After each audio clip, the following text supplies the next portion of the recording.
Hey there, everybody. I don't know about you, but I'm a big fan of fishing. It might just be because I live in a state surrounded by 20% of the world's freshwater, or because I like fish, but fishing is one of my favorite activities.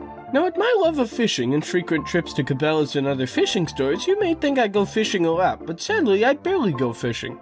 There are a few reasons why this may be, like the fact that my parents don't trust me taking a fishing pole on the bus, or the fact that my dad doesn't really think it's a good investment for him to take me fishing because he hasn't caught anything in the last 10 years. But despite all of this, I think of myself as a good fisherman and can remember my fishing outings pretty well, so that's what we'll be talking about in this video. So my first 6 years of fishing were done almost exclusively at 2 ponds that were stocked to the brim with small stupid perch. Now while these ponds were a good place to learn, I've come to realize that there are a lot of disadvantages to small stupid perch. The main thing is that these perch were so small that they were practically impossible to catch. And it wasn't like they would even hide either, they would menacingly crowd around the dock and taunt you. Loser. If you had a net, you could catch like 16 of these things with how much they crowded around, but if you had a pole, you just had to pray the right-sized fish was hungry that day, because the only thing the other fish would do was eat the worms off your hook without actually being catchable because their mouths were too small to get hooked. Just give me something, man. Now, despite these challenges, I was actually very good at catching these small stupid perch, but I wasn't good at holding them, because these things have very spiny top fins, and whenever I caught one, I would always hold the fish the wrong way and get spiked. Eventually, after years at the stupid perch pond, I graduated into fishing in rivers, and I've been on 3 river fishing trips since then. The first time I went fishing on a river, I went to a local river near my high school, and this being my first ever river trip, I was expecting to catch something impressive. But apparently all the impressive fish were out of town because the only thing I ended up catching was a fallen tree. Which wasn't good because my fishing pole wasn't strong enough to reel it in, so I had to deadlift it out of the water to get my line back. Boy, you sure are strong and impressive.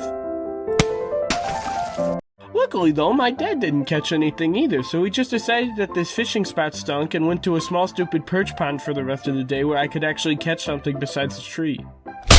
The second river fishing trip was in Frankenmuth, Michigan during a family reunion.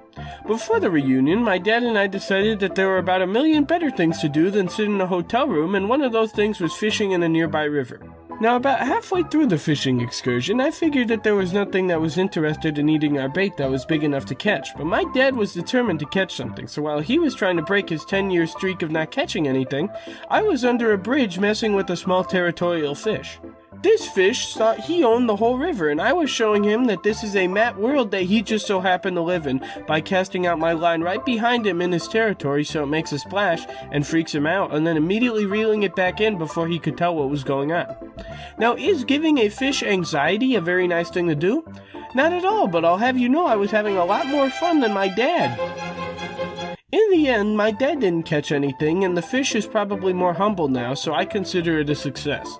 The last fishing trip I went on was to the Detroit River to try and catch some walleye, and I was really thinking this would be different and I would catch something because I had been researching and sending walleye fishing videos to my friends for the past month. Dude, I'm not even going fishing, stop sending me this stuff. The Detroit River is between Michigan and Canada, and I had my reputation with the Canadians on the line of whether I caught a fish or not, and sadly, the Canadians probably think I stink now because I didn't get a single bite. You're embarrassing me in front of Canada. I mean, it made me feel better when I realized no one else, including my dad, was catching anything, but it stunk because I drove a decent distance to get to this river and still didn't catch anything. That's it for fishing. I've not caught anything at all in rivers, but I'm looking to change that this year, and also I've at least caught fish in the past 10 years, which is something that some people can't relate to. Thanks for watching. Bye-bye.